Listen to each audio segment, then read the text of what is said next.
And to Senator Solomon Olamilekan Adeola himself, yes, the party has said he is the consensus candidate of the party. You don't forget, another person got a governorship form. So what is going to happen? That is to tell you, where a consensus process fails, then they are going for a direct primary. I must say that consistency, experience, and performance in office has actually helped him to achieve that feat. And it is a lesson to all of us that as a young people, whatever we have ambition, we must always ensure that we follow it through. So it's not a fair law. It's not. There's nothing democratic about it in the real sense. There's nothing democratic about it. And in a democracy, you should be able to allow people to express themselves, show interest to contest, and then bring out their program why people should vote for them. APC seems to have captured the country, and anybody, the decision of Nigerian politics today is anybody that emerges as an APC candidate is closer to become that choice of the state. So he's a lucky politician. Well, consensus candidacy, I feel, is actually healthy. You cannot eradicate evil. It means that you cannot have absolute clean or a kind of the best of the best. You can always get something that is close to the best.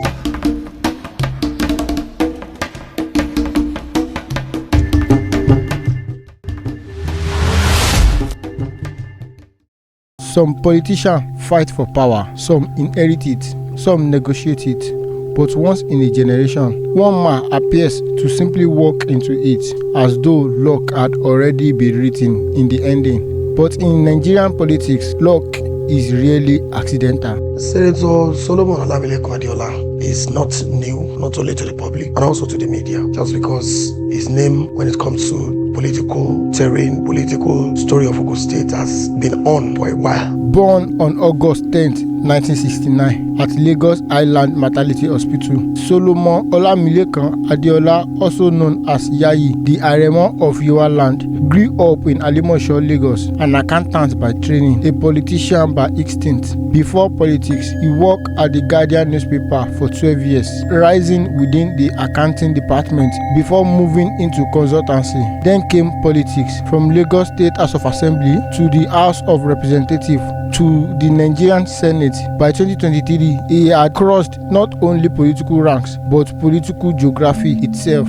A Lagos political heavyweight, now imagine as Ogun possible next governor. Can say that he's an opportunist, he's a strategist. He studied the state political vacuum, and he came and then he filled himself up with that vacuum. Strategy, opportunity, timing. In politics, this word sometimes sounds different, but often they mean the same thing. At every major political junction, the road appeared to be bent in his direction. Right alliances, right timing, right endorsement. He wanted that position. He knew that for him to get this position, he needed to wet the ground, and he successfully wet the ground. In fact, he soaked it. In August 2023, Adeola became chairman of Senate Committee on Appropriation, one of the most important powerful legislative positions in Nigeria. And suddenly, Ogun no longer looked like ambition. It began to look inevitable. Then came that word that will redefine Ogun politics: consensus. In many instances, the candidates they have chosen as governorship candidates in many locations they didn't come out as consensus candidates.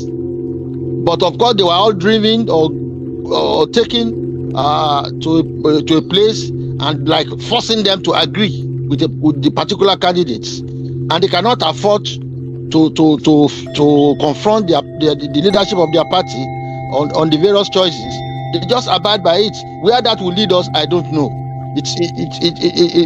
There's nothing democratic about it in the real sense. There's nothing democratic about it. When politicians call it consensus, do voters hear unity or a decision already made? Of course it is, even within APC itself. Even within APC itself, you think everybody is happy within APC of his choice? Because it was imposed. It's nothing democratic about how he came up. Did everybody at that meeting agree? Because democracy, at least in theory, is supposed to be noisy, messy, competitive, and unpredictable. Consensus removes the noise, but sometimes it also removes the choice. But beyond politics, another question emerges: belonging. This man is not from Ogun State. But this one is strange.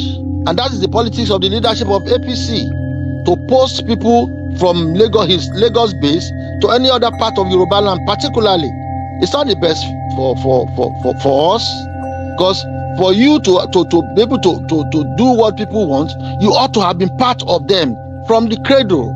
So those are the things that are totally absent in the track record of Yayi. But whether the people of Ogun State will accept that is left for them, because on the election day, that is when they can show their acceptance or not. How does a man build a political empire in Lagos and suddenly becomes Ogun's natural heir? He has been in Lagos. His movement from Lagos to Ogun State has been surrounded by so many stories. Is he from here? He's not from here. Is he from this?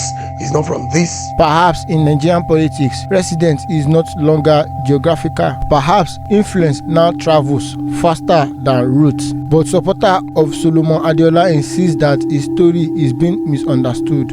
To them, this is not a political imposition. It is political inevitability. Senator Solomon Olamilekan Adeola Yayi has become an household name in Ogun State, and is determined that yes, he wants to govern his state of origin, and that's why he took a very bold step to come to Ogun State, having established himself so well in Lagos state politics. He has become so popular by engaging people that matters in politics. The political leaders within the APC, 80% of them are actually with Yayi. For a governor to decide that yes, that's going to be a consensus candidate is just to, agree with the obvious. To support her, this is not luck.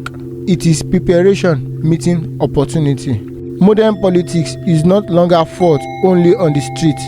It is fought through narrative. Everyone wants to take his news, either good or bad. If it is from the PR angle, it is on the good side. If it is from the other side where they are questioning his background, it's from the bad side. So weighing our options. And maybe that is the true power of modern politics. Not simply controlling power, but controlling perception. Well, consensus candidacy, for me, I feel is actually LD, because going by the previous Electoral Act 2022, we can actually see vestiges of what we call godfatherism, and that's in a way anchored, with the indirect primaries, there's a particular concept they call indirect. So that indirect allows imposition of candidates. Consensus candidacy is actually a way that you still ensure a lot of noises are actually filtered out. But democracy has always depended on noise, debate, conflict, choice. There are always lesser evil. I want to believe that the intention of the legal draftsmen that came up with the Electoral Act is to ensure that there is fairness. And perhaps this is Nigeria's political contradiction. The law may permit consensus, but does people's spirit truly accept it? Some call him strategic, some call him opportunistic, some call him imposed, others call him destiny. But perhaps sometimes in politics, there is always a lucky man. He's simply a well-positioned one. Is Solomon Adeola truly Ogun's next governor, or is Ogun simply the next chapter? If anybody believe that Senator Olamilekan Adeola Yayi may not be a good governor, it will be unfair. Let's see. Let's bring your program. When we read it, we ask him questions.